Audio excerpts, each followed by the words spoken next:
கடந்த ஜனாதிபதி ரணில் விக்ரமசிங்க அல்ஜசீரோட நடத்த ஒரு இன்டர்வியூ.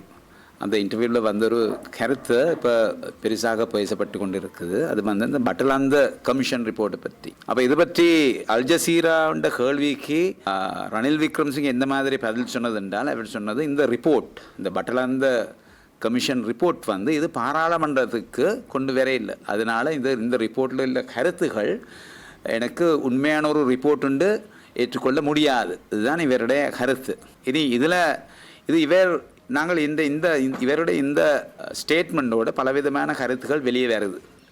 இது இப்போ வெளியே வந்திருக்கு. இதில் நாங்கள் ஒரு முன்னிலை சோசியலிச கட்சியின் அடிப்படையில் நாங்கள் ஒரு கருத்து நாங்கள் வெளியே வைக்கணும். அதுதான் இந்த ரணில் விக்ரமசிங்கன்ற அந்த அவருடைய அரசியலை நாங்கள் சரி முறையில் நாங்கள் அதை விமர்சித்தால் அது வந்து ஒரு 77 இருந்து நாங்கள் இந்த நியூ லிபரல் நவதாரால இந்த பொருளாதார திட்டம் கொண்டு வந்ததுக்கு பிற்பாடு இலங்கையில் நடந்த இந்த பொருளாதாரம் மூலியமாக நடந்த மக்களுக்கு எதிரான நடவடிக்கைகளும், அதே மாதிரி ஜனநாயகத்துக்கு எதிராக மக்கள் மத்தியில் நடந்த தாக்குதலும், அதே மாதிரி பலவிதான யுத்தங்கள் தெற்கிலையும் கிழக்கிலையும் வடக்கிலையும் நடந்த இந்த மனித அபிமானத்துக்கு எதிரான இந்த நடவடிக்கைகளையும் ஜனநாயக விரோதமான தாக்குதலையும் இதுவும் ஒரு விதமான வித்தியாசம் வந்தில்லை. ஒடுக்குமுறைக்கு எதிராக அந்த ஒடுக்குமுறையை காப்பாற்றுறதுக்காக தான் ரணில் விக்ரமசிங்க அல்ஜசீராவில் தன்னுடைய கருத்து சொல்லியிருக்கிறார். என்றால் இந்த முதலாளித்துவ அரசாங்கம் இப்படி தான், முதலாளித்துவ அரசாங்கம் பெரிய முதலாளிகளுக்கு சார்பாக தன்னுடைய தீர்மானங்களும் எடுக்கிறது ஒழிய சாதாரண மக்கள் மத்தியில் ஒரு விதமான அவங்களுக்கு சாதாரணமான ஒரு நிலைமையை உருவாக்குறது இல்லை.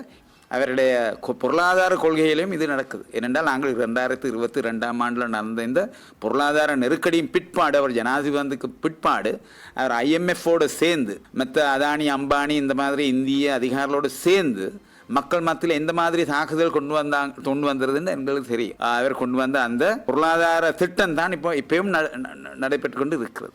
இந்த அரசாங்கத்துக்கு கேட்க வேண்டிய காரணம் தான் இந்த பட்டலாந்த கமிஷன் ரிப்போர்ட் வெளியெடுத்து இதில் இருக்கிற உண்மையான கருத்தை மக்கள் மத்தியில் வச்சு இது பாராளுமன்றத்துக்கு கொண்டு வந்து இதை வெளியெடுக்க வேண்டும்.